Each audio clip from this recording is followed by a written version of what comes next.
the Ottawa Redblacks.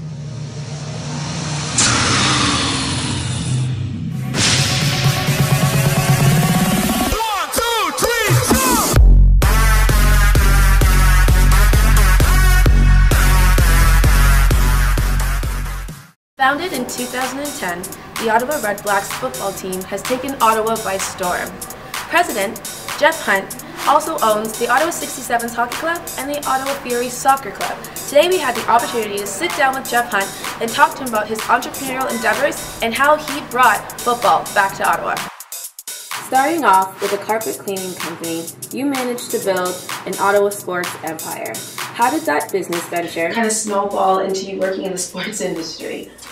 Well, first of all, you need to know that all the time that I was building my carpet cleaning business, which ended up with about 250 locations in Canada and the United States under the brand Sears, my passion was always to get into sports. So I always felt like the carpet cleaning business was a means to an end. So what happened was in 1998, I sold my entire carpet cleaning business to Sears. And they decided that rather than licensing their name, they wanted to run the business themselves. So it was perfect timing for me. I was in my early 30s and still had a lot of energy left. And so I immediately turned around and took the substance of the proceeds of the sale and bought the Ottawa 67. So it was kind of like my dream come true business, and I've been involved in sports since 1998. So in terms of the Redblacks, how did you kind of cultivate this idea? How did you spot this idea? Because it seems starting a football league is a huge step and a huge idea. So how did you kind of break it down and start with the building blocks and the fundamentals? Well, I had kind of gained a reputation for having turned around the Ottawa 67s. We went from the lowest attended team in Canadian major junior hockey to the #1 team, and I think people thought that if anybody could make CFL football work in Ottawa, it was me. And because of that, when Mark Cohen had come in as commissioner, he basically orchestrated a meeting with myself and what turned out to be now one of my partners, John Ruddy, and the then owner of the Toronto Argonauts, Howard Sokolowski, and we just sat down one day over lunch and talked about how we could make football work in Ottawa, where it had failed twice. And we realized quickly that in order for football to work, Lansdowne Park had to work. And so we came up with a plan to completely redevelop it by putting in retail and condominiums and everything that you see today.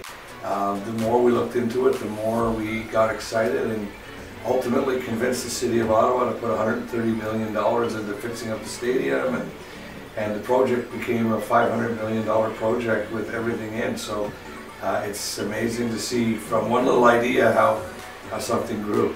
Because there's a lot of back and forth in terms of people that live around the area, and you wanting to develop this new complex. So I was wondering if you could touch on that. Yeah, I think there was a group of people, very small but very vocal, that just did not want to see their vision, and their goal has always been that Lansdowne Park would be like Central Park in New York, a park. So these are people that live, next door, very close by, and they just have a different vision than what my partners and I frankly think 98% of the rest of the city of Ottawa had. And but this is not a unique thing to Ottawa. Every major development, every major new stadium that's been built anywhere in the world has always had opposition. Canadian Tire Centre had opposition. There's always going to be people that oppose great ideas. Is there any other struggles or things that you had to deal with in terms of the development of the team? When you're building a team from scratch, it's difficult. A lot of the best players are already playing on teams, so we had an expansion draft where we got some players, but you're starting everything from scratch. When we hired our general manager, Marcel Desjardins, I said, I don't even have a stapler to give you. We don't have any paper. We have nothing, We didn't even have an office at the time. And so we had to build an entire football stadium and team and everything, from scratch. So that's a monumental task. and thank God it's behind us. I was watching your other interviews as well, and something that you said really stood out to me. It was more at the beginning when you guys first released the Red Blacks name, and you said it's not the name itself, it's everything you build around it. Well, when you start a business, and this is probably more so in sports, but it would apply to any business, you know, you come up with a name, in our case the Ottawa Redblacks.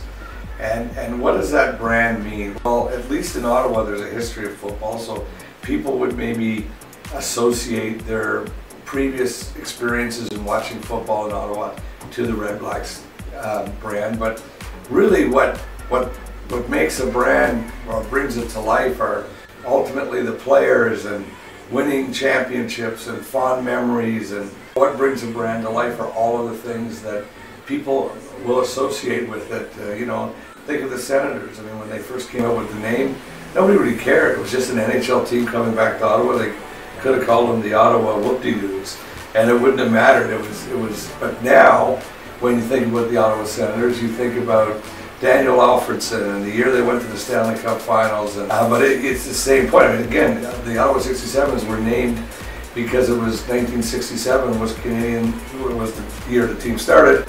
So they just named the team after the year that the team started. What does that mean? But now it means all of these other things. We live in an era now where you can get high definition TV and sit on your couch and drink dollar beers, and the experience on TV now is so amazing that we're competing with ourselves in a way. So I think it's keeping the experience at the stadium fun, social. You know, we have to make it so that, yeah, you can stay home and watch it on TV, but it's not as much fun. You're not in this environment where you've got a whole community cheering for their team, having great memories and winning and what have you, and so you don't take it for granted.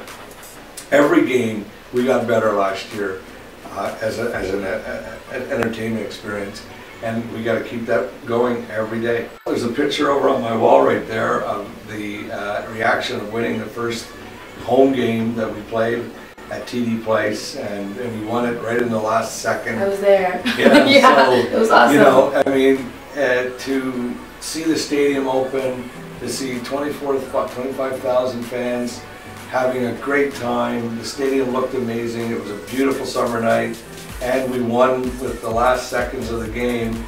I mean, you could not have scripted it better, you know. So, and that was a great sense of accomplishment for myself, my partners, and I think the whole city of Ottawa. And you know, I think because of that game and that first experience, we sold out every other game that year or last year because I think people had such a fun experience. Even when we were losing, people are having fun at Lansdowne. What advice would you give an inspiring entrepreneur?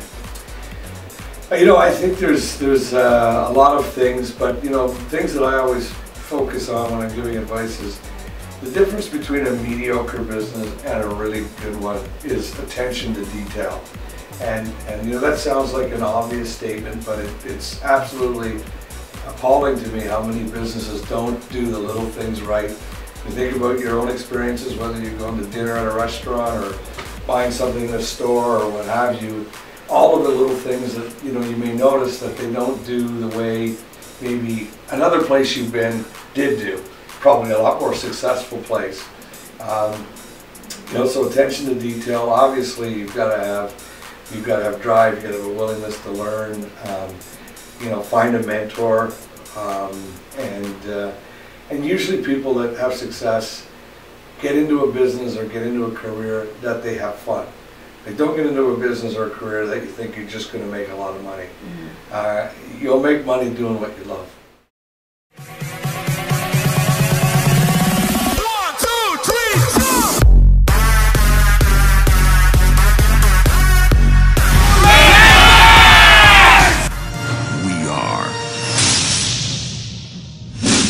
The Ottawa Redblacks.